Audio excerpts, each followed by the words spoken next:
Hi there, it's Marie and welcome to Real Life on the Homestead in Ontario. Today I'm going to be canning butter and ghee so that it's shelf stable and I can get it out of my freezer. Now I am going to do two separate videos for this, and right here will be which video you're watching, and I will link in the description box the other video in case you want to watch both of them. It's that time of the year where I clear out my freezers of anything that is going to get maybe freezer burn, or I need the space because it's that time of year. I need space. And I can as much as I am able to. Now the freezer that we keep down by the barn gets unplugged for the winter, so I need to empty that out. I've got bones in there for bone broth, both chicken, duck, pork, beef.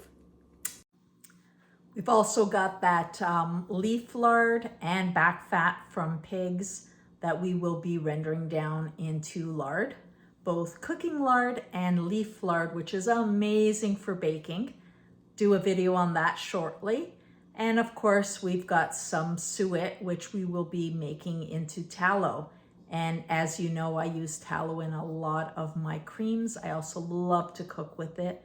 So a video will be coming out on that as well. Those will all get cleared out. I also store my butter in the freezer, but I always like to have some shelf stable butter and ghee.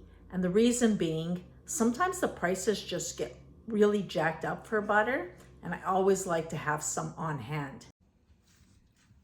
Okay, let's start off with our disclaimer. This is not an approved method, meaning it has never been tested by the powers that be on how safe it is. Remember, this is what I do in my kitchen, and you do what you feel safe doing. Well, our ghee is complete, and I'm going to link that video in the description box on how to do that. It's time to get some of our shelf stable butter. I'm going to do 6 pounds. This is unsalted butter. It does come out much creamier if it's unsalted. Salted butter will get a little bit of like a granular texture, especially at the top. I do like that flavor, but it is best to do unsalted butter, and then when you're ready to use it, throw a little bit of salt and blend it in. But first thing we're gonna do is start melting this down, and what I'm gonna also do is get some 500 milliliter jars into the oven, because I do definitely want them hot when I'm ready to can them up. So I'm gonna set my oven to 250 and get the jars in there. The jars will be clean and dry. This is so simple, folks. I've now melted my butter, as you can see. It is hot. I don't know if you could see the steam coming off here, but it is completely hot. You want your butter to be melted and hot so that your jars will seal. Don't forget, I'm going to be placing this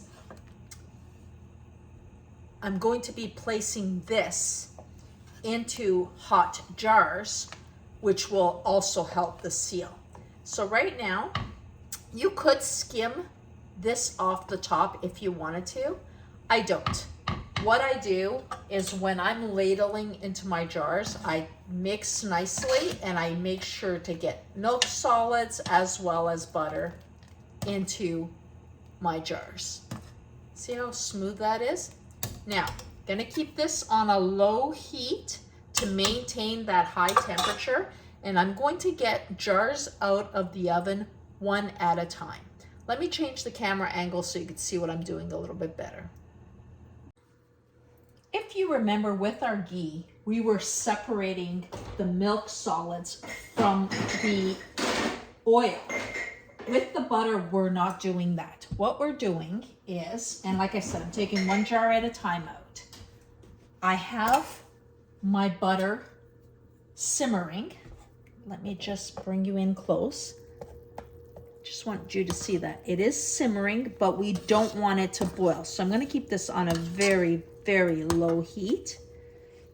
Get you back up here so you could see what I'm doing with the jars. I'm putting on a metal funnel, and I am just going to scoop from the bottom into my jar. And we are just going to ladle from the bottom, because you always want equal amounts of the butter and the milk foam that's on top. Just want to try to keep it as even as possible. Now I will get 6 500 milliliter jars because I did 6 pounds.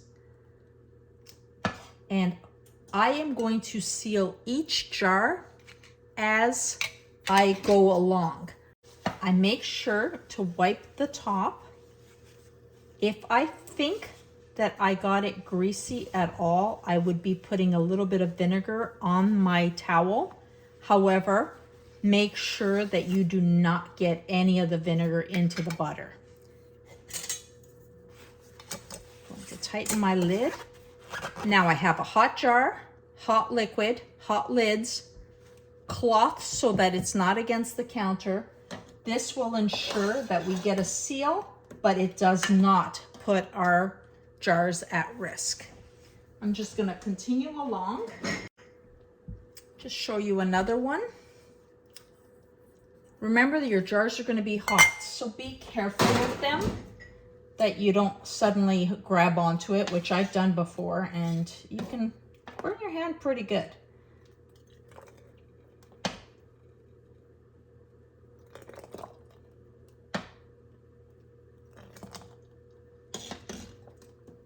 I have a half cup scoop here. I usually use my ladle.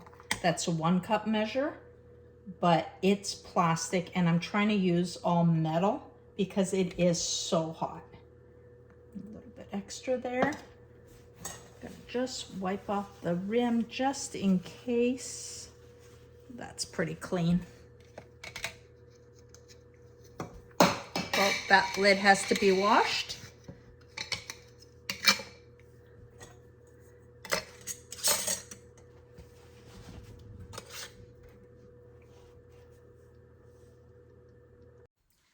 Well, I'm gonna have some cleaning to do. This is my pot. Tiny little bit of butter left in the bottom. Not wasting it.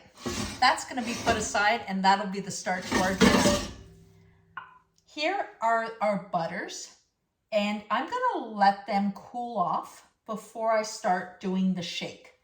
The reason being, I don't want to break that seal. So I'm gonna let these cool off for, let's say, I would give it a good hour and I'll just touch the sides and see how they're doing.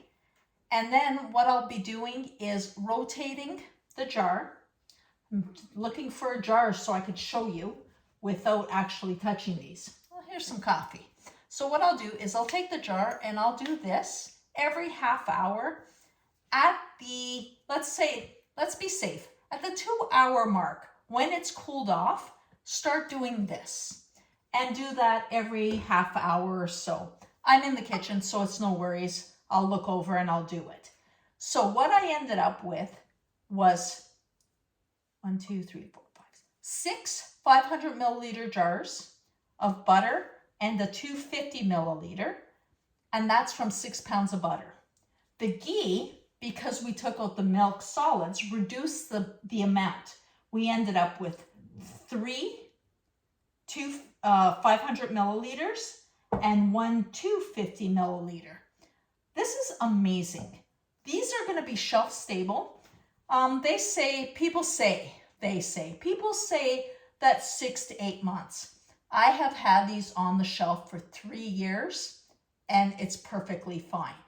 Again, you do what makes you comfortable in your kitchen. I've got some cleaning up to do.